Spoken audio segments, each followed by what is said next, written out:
오늘 우리 하나님의 말씀은 이사야서 55장 8절 9절 말씀입니다. 우리 한번 같이 성경 말씀 읽고 하나님의 마음을 전한 선지자 이사야 두 번째 내용을 살펴보도록 하겠습니다. 8절 9절 우리 같이 읽겠습니다. 시작. 이는 내 생각이 너희의 생각과 다르며 내 길은 너희의 길과 다름이니라. 여호와의 말씀이니라.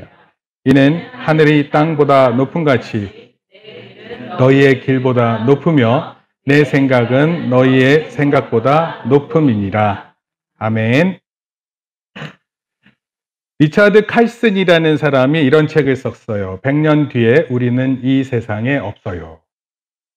어떻게 100년 뒤에 있을 것 같은 사람 손 들어보세요.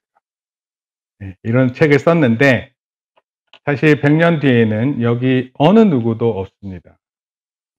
청년들 중에 혹시라도 누군가 앞으로 10년 안에 결혼을 하잖아요. 그럼 100년 뒤면 2034년 아니에요.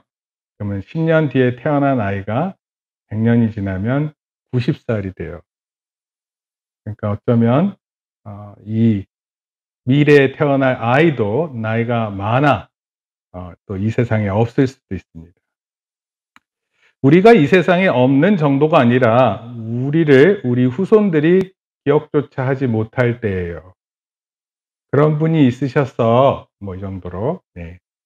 우리가 기억하면 누구 기억해요? 아빠는 기억할 거 아니에요. 그렇죠? 또 할아버지는 기억하잖아요. 근데 할아버지의 또 아버지 이렇게 또 볼 수도 있어요. 근데 그렇게 잘 보지 못하는 경우도 많습니다.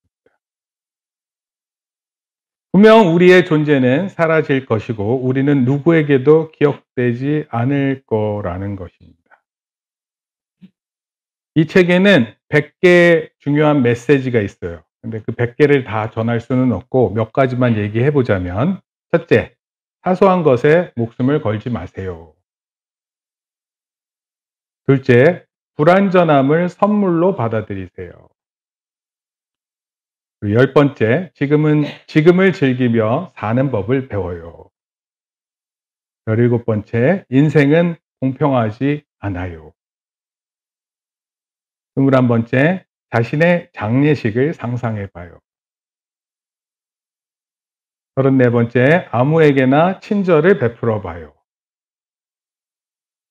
48번째, 신의 지문이 어디나 묻어 있다는 걸 기억해요.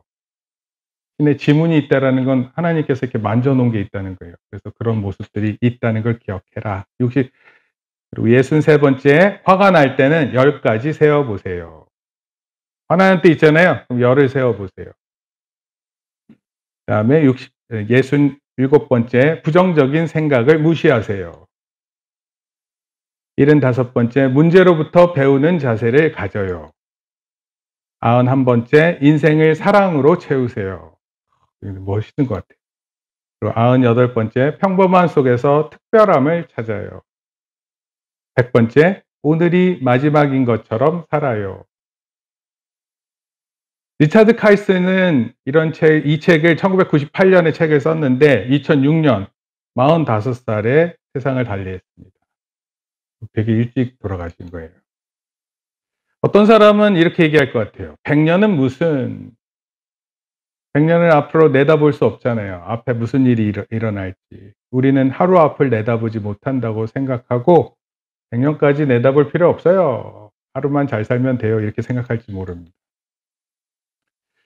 우리가 지금 이사야서를 읽고 있는데 지난번에 1장에서 39장까지 내용을 말씀드렸어요. 심판이라는 내용이에요. 심판.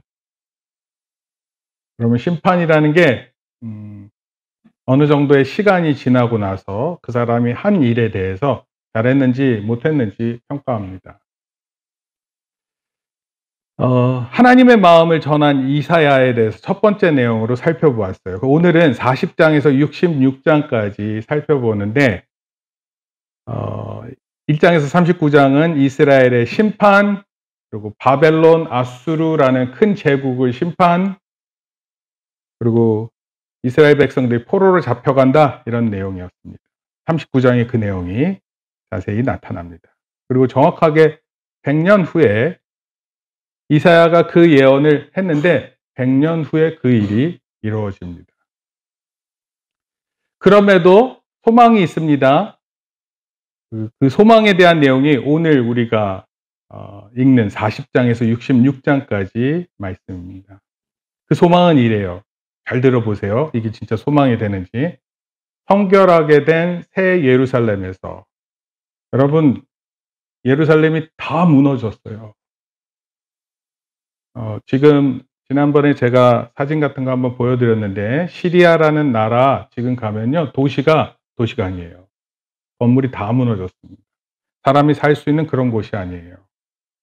지금 이스라엘하고 레바논 또 그쪽 지역에 막 전쟁이 한참 일어나는데, 여러분, 전쟁이 일어나면 사람들의 생명을 빼앗는 것뿐만이 아니에요. 정말 비참할 정도로 파괴적입니다.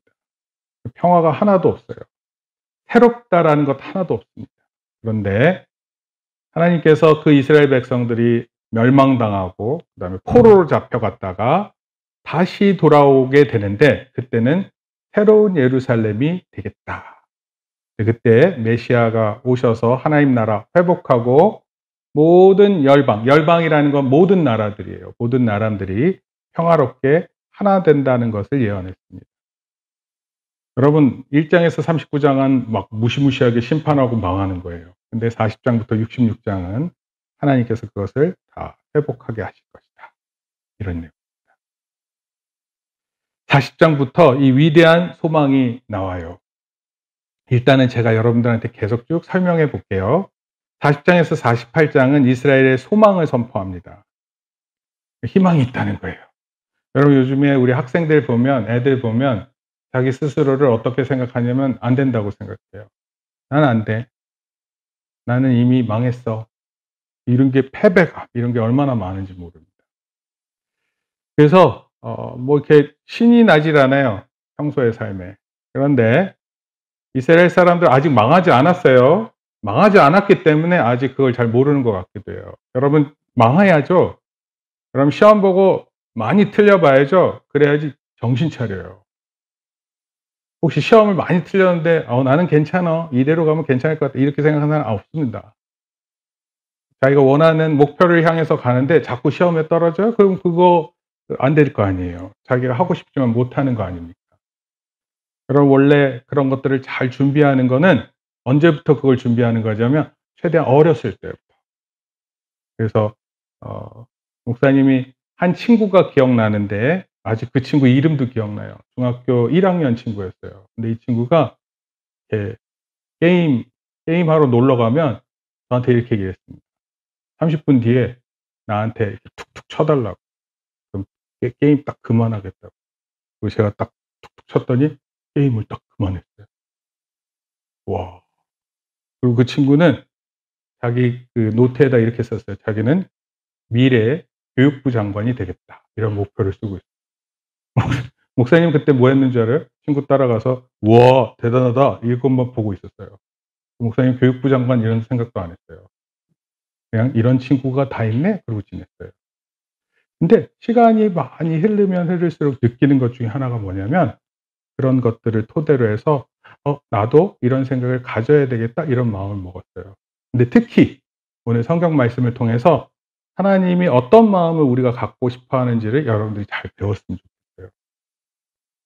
이스라엘에게 소망이 있다 그랬는데 그 소망은요, 바로 오는 게 아니에요. 이스라엘이 먼저 망해야 됩니다. 망해야 돼요. 100년 뒤에 딱 망하는데, 그러고 나서 100년 뒤에 또 70년 동안 바벨론의 포로가 됩니다. 그러니까 잘 들어보세요. 아까 100년 내다보면 앞으로 10년 안에 자식을 낳아도 그 자식이 90세가 되는 게 100년이에요. 그 뒤로 또 70년이 또 지나갑니다. 그럼 다음에 어떻게, 어차피 내 인생은 이대로 끝나면 끝난 거지 하고 지나갈 수 있어요. 근데 그럼 우리 사람은요, 그런 걸 내다볼 수 있어요. 100년을 내다볼 수 있고요. 아니, 더 멀리도 내다볼 수 있습니다. 그게 사람이 똑똑해서가 아니에요. 하나님이 앞으로 일어날 일을 우리에게 얘기해 주셔서 그래요.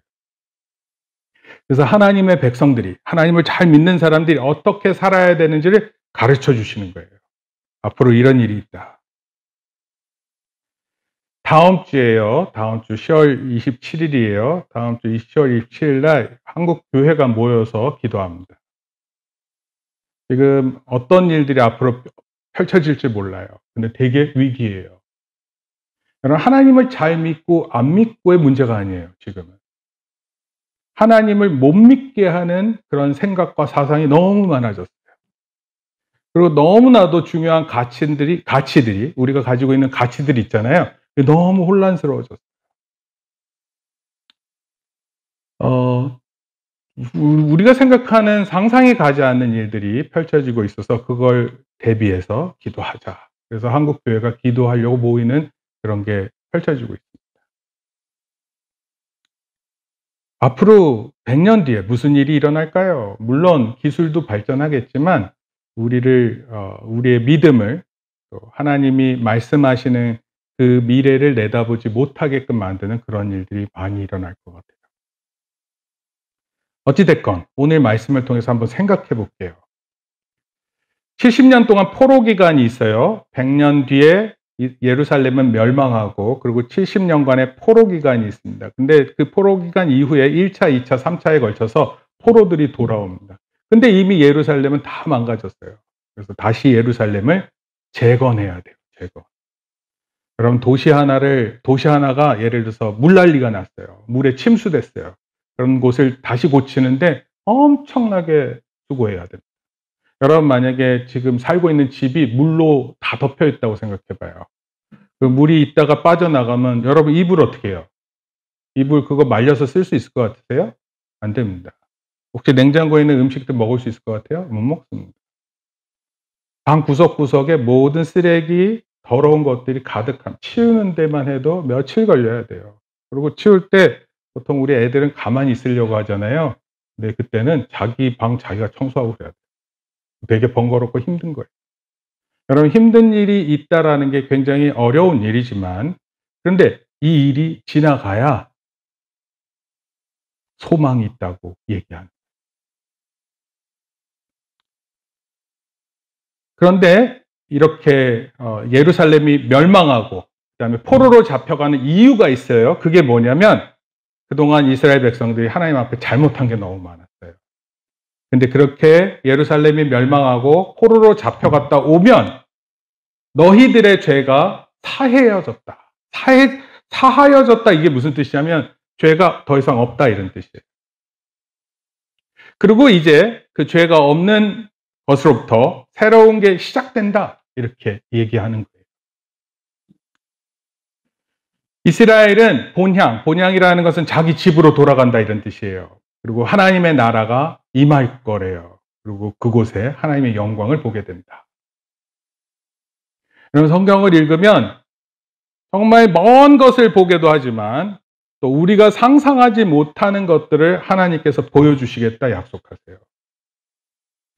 그러니까 교회에 나오면 그냥 뭐 목사님 보고 설교 듣고 찬송도 들어보고 이러는 걸로 보이지만 실상은 하나님이 어떠한 존재인지를 우리가 알고 그 하나님이 어떤 일을 준비하시는지를 보여주고 있어요. 그런데 이 내용을 누가 선포하는 것일까요? 지금 이사야가 현재는 말하고 있는데, 앞으로 언제 일어나는 일이에요? 100년, 170년 지나서, 그것도 포로로 잡혀갔던 사람들이 돌아오는 때면은요, 이게 몇 세대 다음에 세대가 이 말을 듣고 확인하는 건지 몰라요. 그래서 이 내용에 보면, 그럼 이 내용을 누가 선포할까? 또는 이 소망의 메시지의 화자라는 건 말하는 사람이에요. 누가 이 말을 하고 있는 것일까?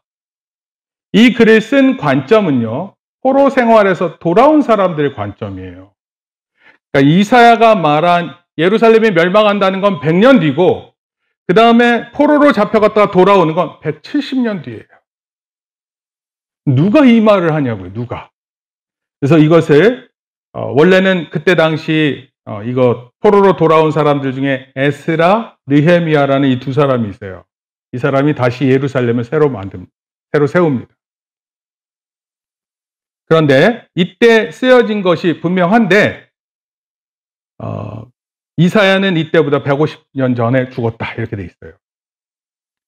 누가 이런 소리를 냈냐면 첫째는 미래 세대를 향한 이사야의 목소리예요. 하나님께서 말하라 그랬거든요. 그리고 이사야가 이 말을 전한 겁니다. 그리고 하나님의 말씀을 지금은 책이라고 부르는데 옛날에는 그걸 뭐라고 불렀냐면 두루마리라 그랬어요. 두루마리.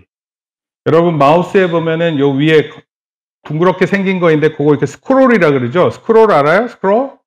스크롤이 원래 두루마리예요. 두루마리. 원래 책을 옛날에 지금은 종이를 한 장씩 넘기지만 옛날 책은요 두루마리로 말려 있어서 이렇게 말아가면서 책을 읽어요. 말아가면서. 그런데 이 두루마리를 밀봉했어요. 그리고 미래의 제자들에게 전해줘야 되겠다. 그래서 그것을 기록했습니다. 그리고 이사야는 그 말씀 전하다가 하나님이 주신 소망 안에서 살다가 죽었어요. 그때가 BC 720년입니다. 두 번째는요, 이사야의 제자들의 목소리이기도 해요. 이 선포는요, 앞으로 그런 희망이 있을 것이다, 그런 소망이 있을 것이다, 이거는 단순히 이사야의 얘기만이 아니라 이사야의 많은 제자들, 나중에 그 제자들의 목소리로 또 들려지게 되는 거예요. 예를 들어서 이렇게 한번 설명을 해볼게요. 목사님한테 할아버지가 계시는데 한 3대 위에 있는 할아버지. 근데 할아버지가 이렇게 적으셨어요.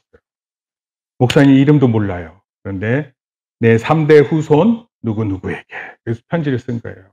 너는 문영산에 올라가서 거기 몇 번째 나무 뒤에 할아버지가 숨겨놓은 보물이 있다. 네가 꼭 찾아라.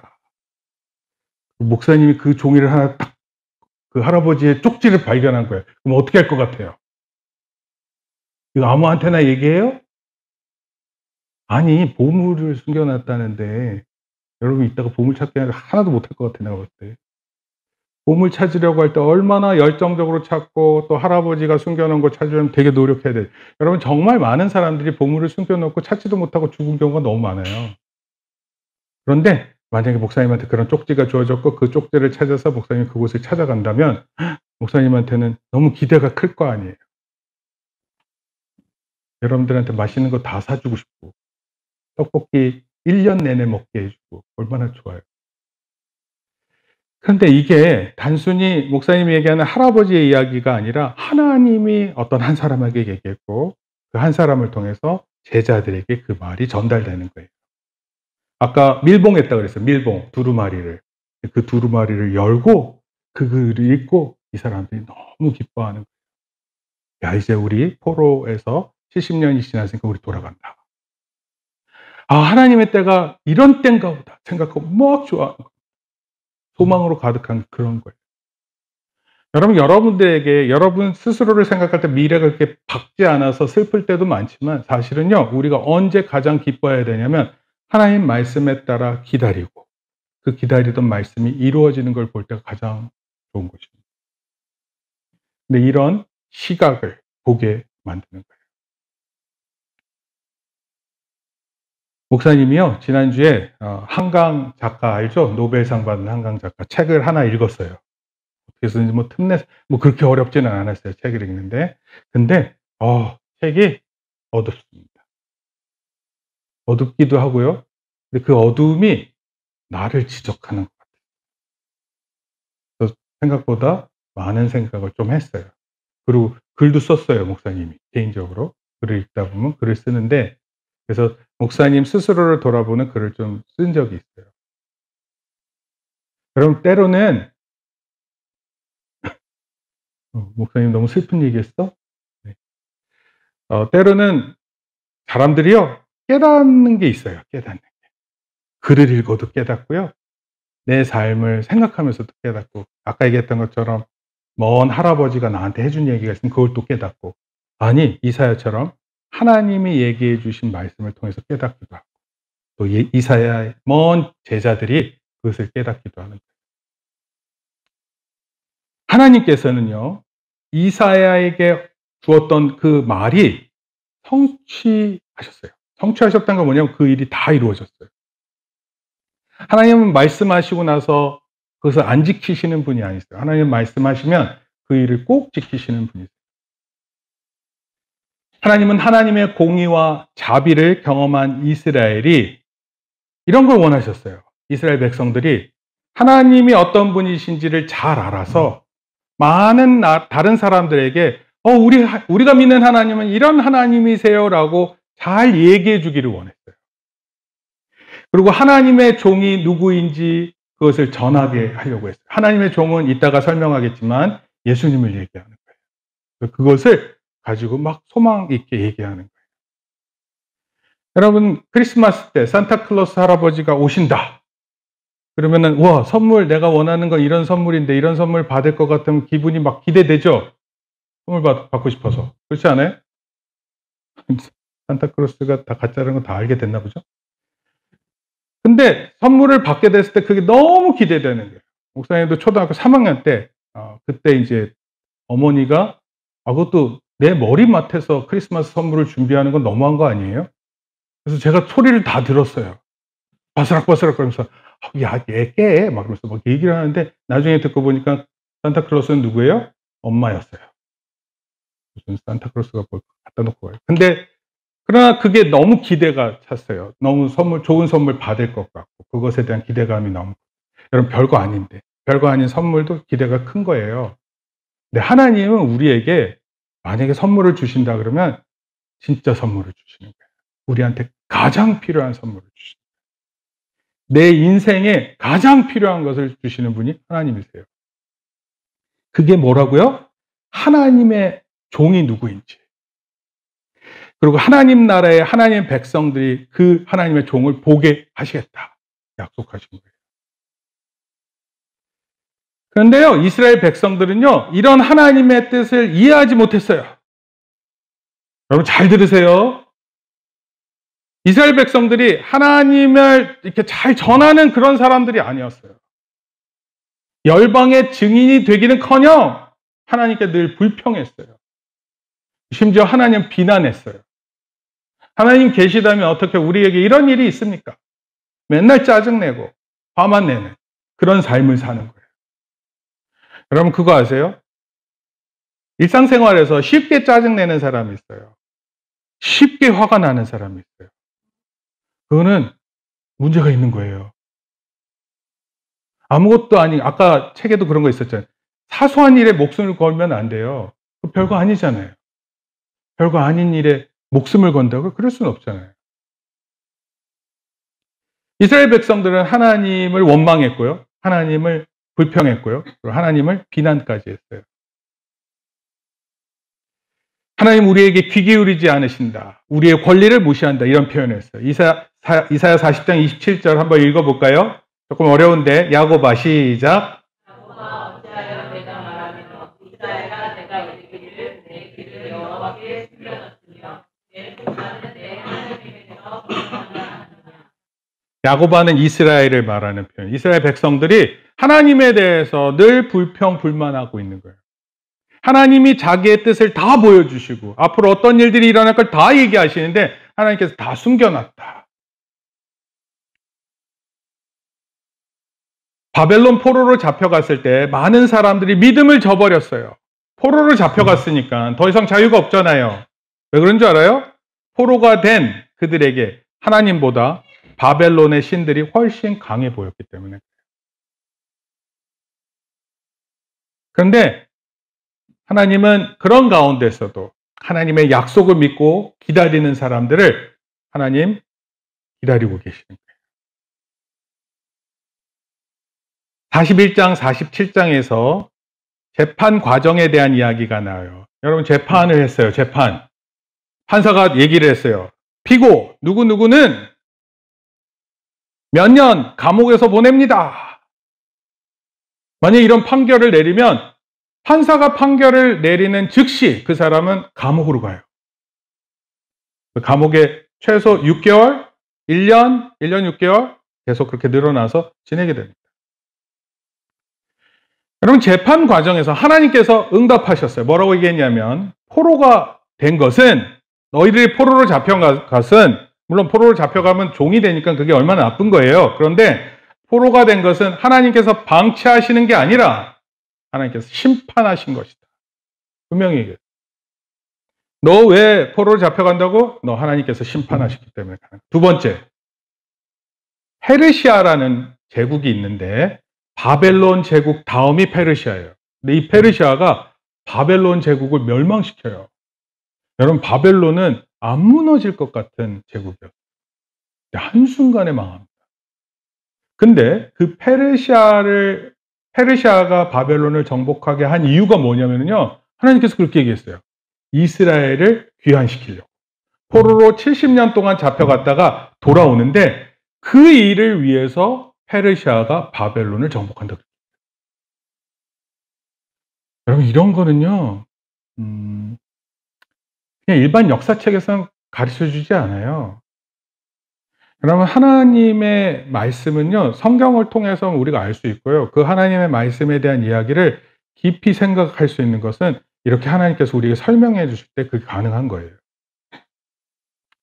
그러므로 하나님은, 그런 게 뭐예요? 뭘 얘기하는 것 같아요? 포로로 잡혀간 게 방치가 아니라 심판이었고, 그리고 다시 돌아오게 하는 것도 페르시아가 바벨론을 멸망시키면서 그 일이 일어나게 한 게 포로로 잡혀갔던 이스라엘이 귀환할 수 있게끔 하기 위한 것이었다는 거예요. 그럼 어떻게 보면 전적으로 하나님은 이스라엘이라는 사람의 역사로 이 온 세상을 보고 계시는 거예요. 따라서 우리가 이런 생각을 해야 돼요. 하나님은 온 세계 역사의 왕이시다. 이방신과는 비교가 안 된다. 그것을 이스라엘 백성이 깨달았어야 돼요. 근데 그걸 깨닫지 않았어요. 하나님 어디 있어? 온 우주의 망원경을 가지고 멀리까지 봤는데 멀리 보면 하나님 나와? 그래서 많은 과학자들이 하나님 없다고 조롱하기도 했어요. 근데 성경에는요, 하나님이 살아계신다라는 그 의미가 아니라 하나님은 어떤 분이신지에 대해서 분명히 설명하고 있어요.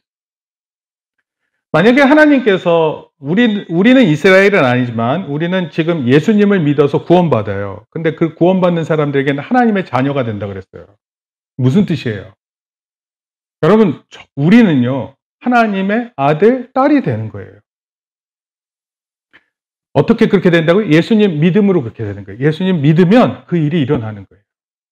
그리고 하나님이 나의 아버지가 되시면 그 하나님의 아버지가 되셔서 우리에게 이런 말씀을 하시는 거예요.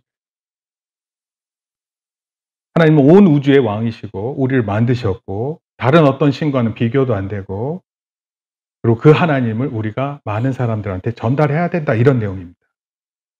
실제로 페르시아 제국 때 고레스 왕이라고 있어요.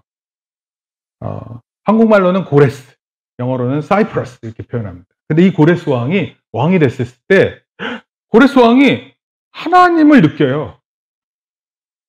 그래서 이 유대인들이, 이스라엘 사람들이 자기네 나라에 귀환할 수 있게 돕습니다.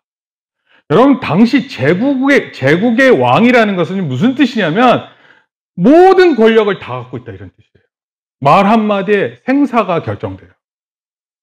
그런 권한을 갖고 있는데 하나님을 인정합니다.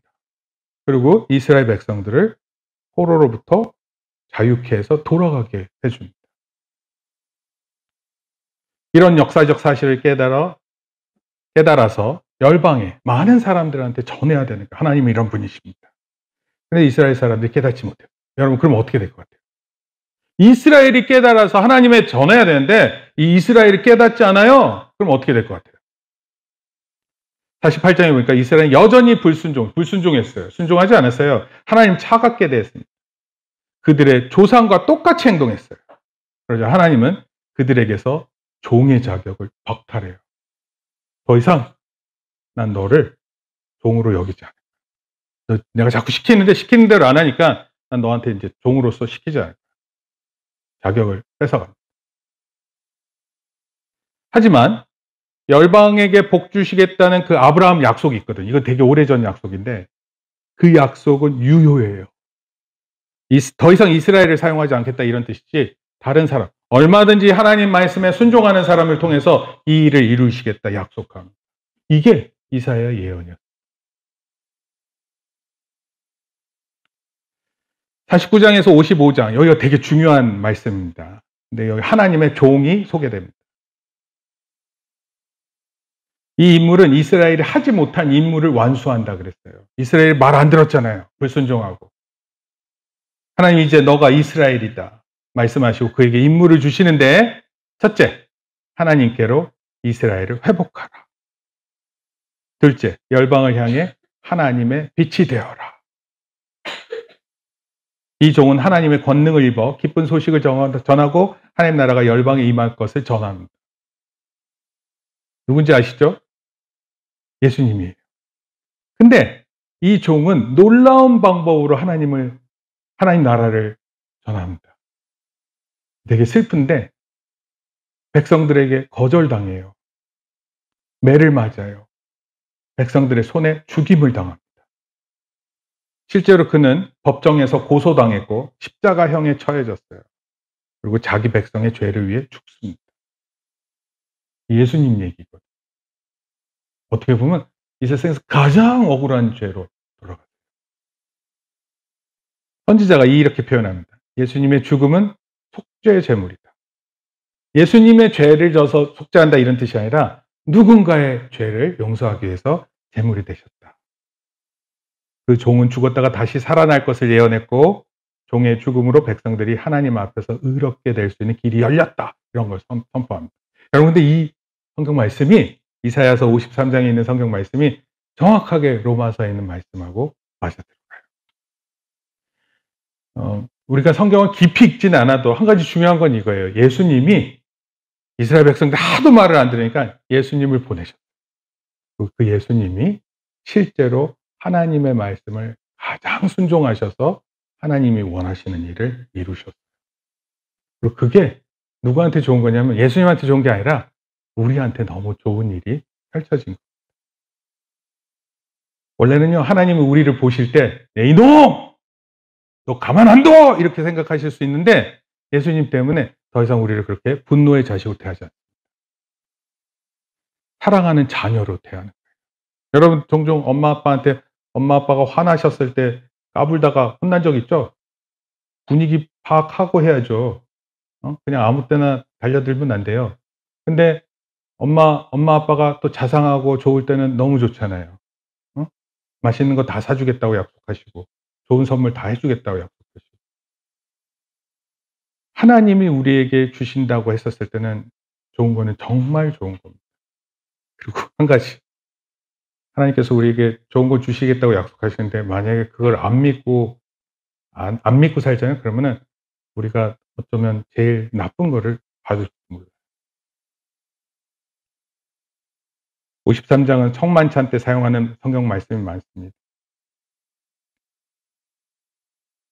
성경 말씀을 읽으면서 두 가지 반응이 있대요. 어떤 사람은 겸손하게 돌이켜서 자기의 행한 일을 인정하고 회개하고 돌이킨대요. 하나님께서 이런 사람들을 뭐라고 부르셨냐면 씨앗이라 했어요. 씨앗. 그 종들 이렇게 부르셨습니다. 이 사람들은 메시아 나라를 경험했다. 그렇게 또 표현했습니다. 하지만 반대인 사람들을 뭐라고 불렀냐면 악인들 이렇게 얘기를 했어요. 이 사람들은 하나님의 종을 저항했고 하나님의 종을 거절했습니다. 56장에서 66장까지는요, 이 되게 아름다운 글 구조를 형성하고 있는데 대칭 구조라는 표현을 써요. 대칭 구조. 대칭 구조가 뭐냐면 56장에서 66장이 이렇게 하나의 큰 시라고 보고요. 그 시가 가운데로 갈수록 가운데가 주제, 그리고 밖으로 나갈 때마다 같은 주제가 펼쳐져요. 그래서 글을 딱 읽는 순간 이건 뭐가 핵심이구나 바로 알 수 있어요. 여러분, 어떤 사람들은 글 쓸 때 맨 앞에 제일 중요한 거 딱 말하는 사람이 있어요. 어떤 사람은 맨 마지막에, 문장 맨 마지막에 그것을 강조하는 사람이 있어요. 근데 이 이사야서 56장에서 66장은 가운데가 핵심 내용, 그 가운데가 뭔지 보여드릴게요. 60장, 62장인데 하나님의 종이 그의 나라를 선포한다, 이런 뜻이에요. 새 예루살렘을 다시 보여주신다. 59장, 63장, 64장 양쪽에 펼쳐지는데 여기에 회개 기도가 나와요. 여러분, 오늘날 이 세상의 악함을 보고 여러분들 막 이렇게 한탄할 수 있잖아요. 어떻게 세상이 이럴 수가 있나? 그렇죠? 근데 사실은 그런 세상을 보면서 자기의 죄도 볼 수 있어야 돼요. 그리고 주여 우리를 용서하여 주시옵소서. 또 주의 나라가 이 땅에 임하여 주시옵소서. 이런 기도를 하는 거예요. 그런 내용이 나옵니다. 그리고 또 56장 후반절부터 58장, 65장 66절, 66장 전반에 이르는 이 표현들은요, 악인과 주의 종들의 대조가 나타납니다. 하나님은 악인을 공의로 심판하신다. 공의라는 건 뭐예요? 엄격하게 심판하시겠다. 악과 이기심, 우상숭배로 선한 세상을 더럽힌 악인을 공의로 심판하시는데 영원히 제거하시겠다 말씀하십니다. 하지만 하나님 앞에서 자기의 잘못을 회개하는 사람들은 용서함을 받는데, 그리고 새 예루살렘을 유업으로 받는다. 그곳에는 다시 눈물과 죽음과 고통이 없다. 이렇게 얘기를 했어요. 그 다음에 56장 전반부하고 66장 후반부인데, 이것은 열방이 하나님의 언약 백성을 초대받는, 그들을 창조하고 구속하신 주님을 알 수 있게 된다는 내용으로 만들어져 있습니다. 이사야서는 하나님의 언약이 성취되는 환상으로 끝이 맺어집니다. 하나님은 고난받는 왕을 통해 열방의 언약 백성을 만드시고 하나님의 공의가 실현되어 새로운 피조세계를 도래할 것을 보여줬어요. 마침내 이런 거예요. 우리 주기도문에서 이렇게 고백하는데, 하늘에서 이룬 것 같이 땅에서 이루어지리라, 이 표현 있잖아요. 하늘에서 이루어진 것들이 이 땅에 임하게 될 것을 전하는데, 이것이 이사야의 핵심적인 메시지입니다. 자, 본론 두 가지만 말씀드릴게요. 따라합시다. 첫째, 시작. 혹시 여러분들 생각하는 대로 하나님 쫓아오신다고 생각하시면 큰일. 우리가 어떻게 해서든지 하나님의 뜻이 무엇인지 발견하는 게 핵심이에요. 우리 인간은 집을 지을 때, 뭘 건축할 때 밑에서부터 짓죠. 바벨탑 지을 때도 밑에서부터 차곡차곡 쌓아 올렸어요. 하나님은요, 성막을 지을 때, 또 방주를 지을 때 우리와는 반대로 위에서부터 지었어요. 창세기 6장 15절 16절, 그 방주의 제도는 시작. 이러하니 장이 300규빗, 광이 50규빗, 고가 30규빗이며 거기 창을 내되 위에서부터 한 규빗이 내고 그 문은 옆으로 내고 상중하 3층으로 했죠. 위에서부터 만들어요. 성막을 지을 때도 먼저 성막 지붕을 먼저 짓고 나서 밑에 들어갈 널판지를 만들어요. 어떻게 보면 유목민들 그 텐트하고 비슷해요. 사람들은요, 밑에서 짓는데 하나님은 위에서 짓습니다. 하나님의 방식과 우리의 방식이 달라요. 하나님의 생각의 구조, 우리의 생각의 구조, 하늘과 땅 차이입니다. 여러분, 우리 제주도 다녀왔었는데 혹시 기억나세요? 제주도? 말은 어떻게 한다 그랬어요? 말? 평생? 눕는다 그랬어요? 눕지 않는다 그랬어요. 말은. 누우면 병든 거라 그랬어요. 할아버지와 소년이 말 한 마리 키우면서 살고 있었어요. 어느 날 할아버지가 시내에 볼 일이 있어서 나가셨어요. 그날 밤 말이 병에 들어서 고열에 시달렸어요. 소년은 말이 열을 내려주려고 밤을 새워가며 물을 먹이면서 애를 썼어요. 근데 말은 계속 죽어가고 있었대요. 시내에서 돌아오신 할아버지는 이렇게 얘기했어요. 얘야, 말은 열이 날 때 절대 물을 먹여서는 안 된다. 너 내 방식대로 말을 치료한 거야. 말을 치료하려면 내 방식이 아니라 말의 방식이어야 하는 거란다. 할아버지가 가르쳐 줬어요. 소년은 밤을 새워가며 최선을 다하여 말을 돌보았지만 오히려 말에게 해가 됐었던 거예요. 여러분, 이런 일 많아요. 사람들 자기가 최선이라고 생각하고 행동하는데 그게 얼마나 미련하고 어리석은 일이 되는지 모릅니다. 때로는 하나님의 일을 한다고 하면서 내가 뭘 열심히 해야 된다고 생각해요. 내가. 그런데 그렇지 않은 것 같아요. 여러분, 하나님의 일은 하나님이 하세요. 어쩌면 우리는 가만히 보고 있고 그걸 믿는 것을 충분합니다. 내가 열심히 노력한다고 애를 쓴다고 해서 하나님이 이 일이 되고 안 되고 그런 게 아니에요.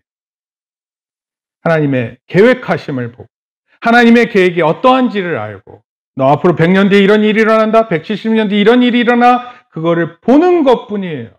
그리고 하나님 정말 그렇게 이루시는구나, 그걸 알면 어떤 하나님으로 믿을 것 같아요? 온 세계의 역사를 주관하시는 하나님.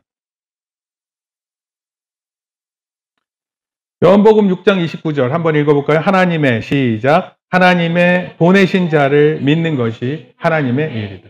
여러분, 하나님의 일이 뭐라고요? 하나님 보내신 자를 믿는 거예요. 누구예요? 예수님 믿는 거예요. 위로부터 오시는 성령이 예루살렘 교회에 임한 때부터 하나님이 일이 시작됐어요. 그리고 그 교회는 지금도 여전히 그렇게 진행됩니다. 둘째, 시작. 네. 이거는 부인할 수 없어요. 하나님 생각이 당연히 높으실 거 아니에요. 하나님은 태초가 뭐예요? 온 세상이 시작되는 그때부터 하나님은 시작하셨고, 마지막 때까지 하나님은 계시는, 우린 뭐예요? 우린 기껏 해봤자, 얼마 살아요? 100년도 못 살잖아요. 그 어디 살아요? 경기도 광주? 오포에 살다가. 아니면 조금 벗어나면 서울에서 살까?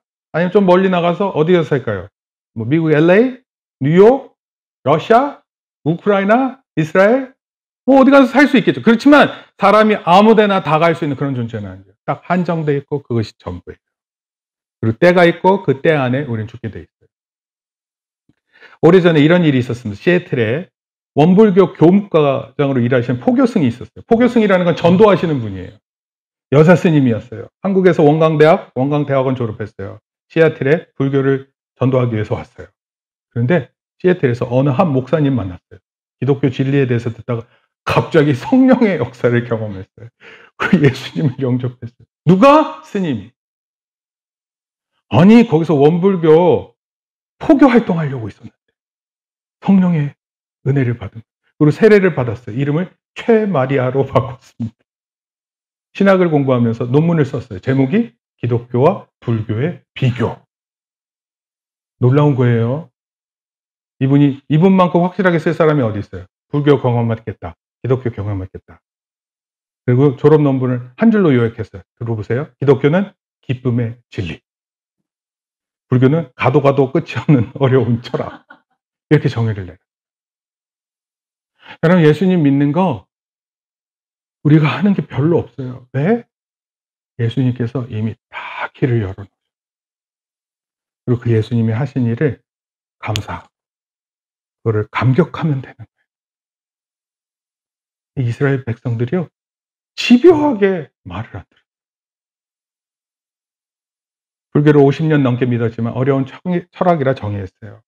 예수님을 구주로 영접하는 순간, 그 한순간 나에게 영생이 주어지고 죄사함 받고 나에게 구원이 주어지고 그 기쁨이 지금도 나에게 넘쳐서 그 기쁨 가운데 살아간다. 그렇게 고백을. 그러면 우리 안에 예수님 믿는다는 건 이런 감격을 수반합니다. 예수님 처음 믿을 때 주어지는 것뿐만 아니라 그 예수님 믿는다는 것 때문에 날마다 사는 거예요. 목사님이 여러 사람 만나요. 어제는 자기 언니의 결혼식의 축사를 맡은 사람을 만났습니다. 원래 그 학생의 별명이 파들파들이에요. 파들파들.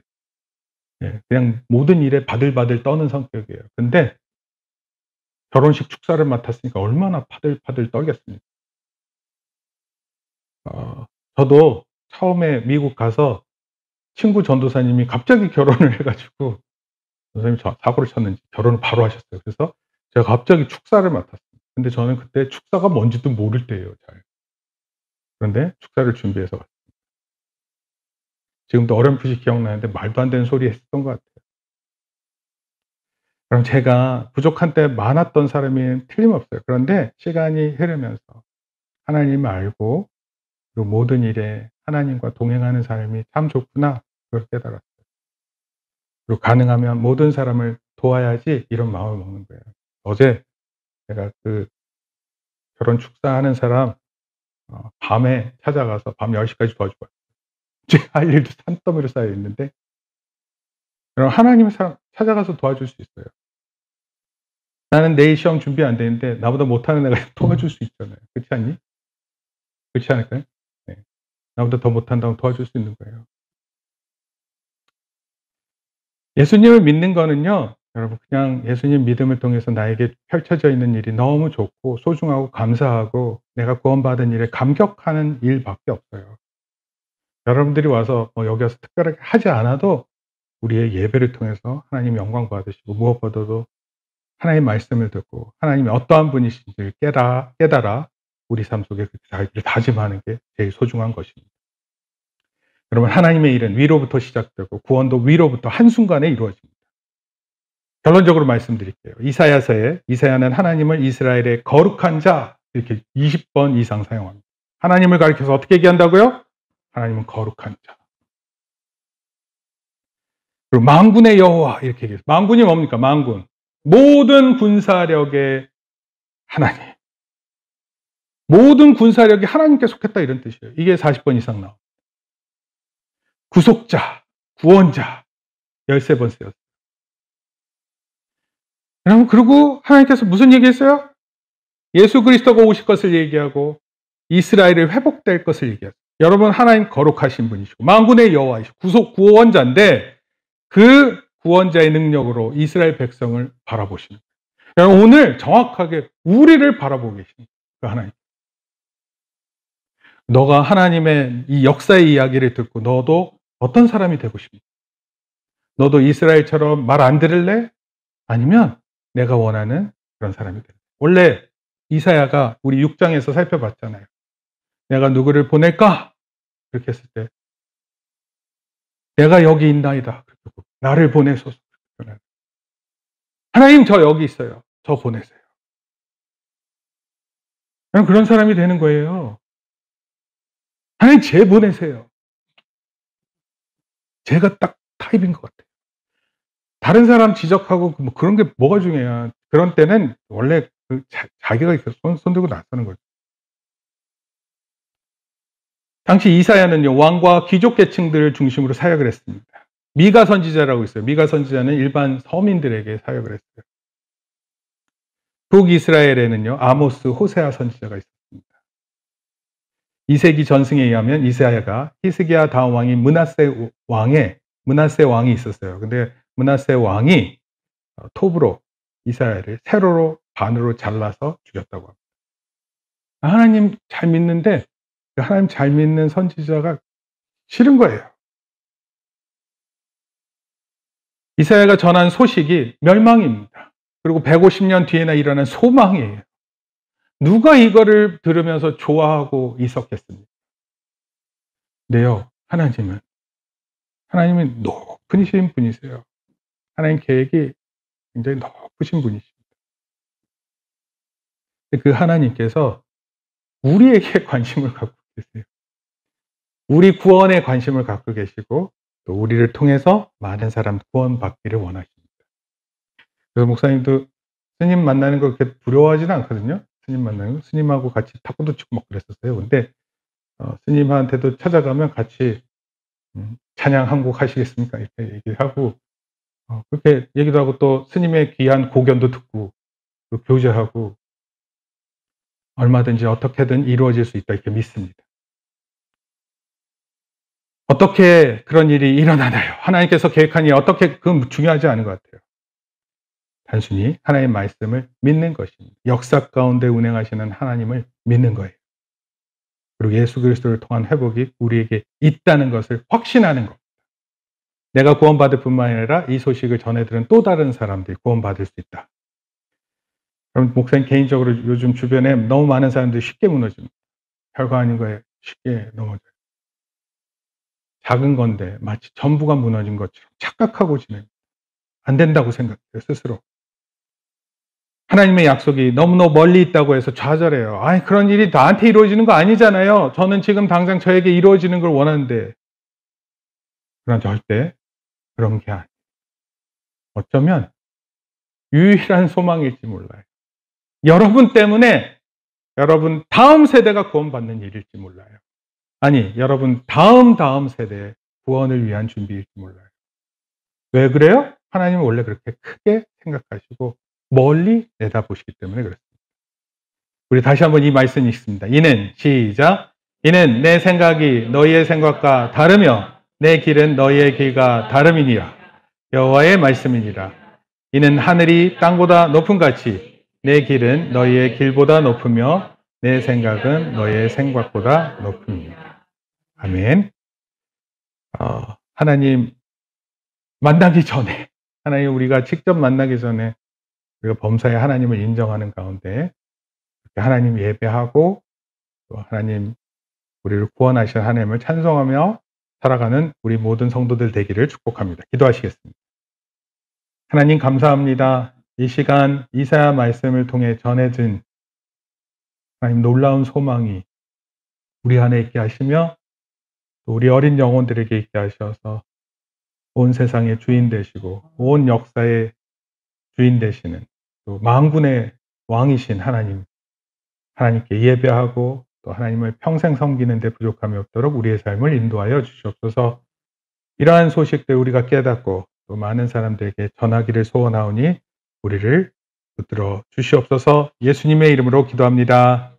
아멘. 이제는 우리 주 예수 그리스도의 은혜와 하나님 아버지의 크신 사랑하심과 성령님의 감화, 감동, 교통하심이 이사야의 전한 말씀을 따라 우리도 이스라엘 백성처럼 하나님을 늘 비방하고 또 하나님께 불평하는 사람이 되지 않고 오히려 하나님이 원하시는 복음을 전하는 자로서 또 예수 그리스도를 전하는 자로 평생 살기로 다짐하고 돌아가는 모든 성도들 머리 위에 이제로부터 영원토록 함께 있을지어다. 아멘. 우리 박수로 하나님께 영광 돌립니다.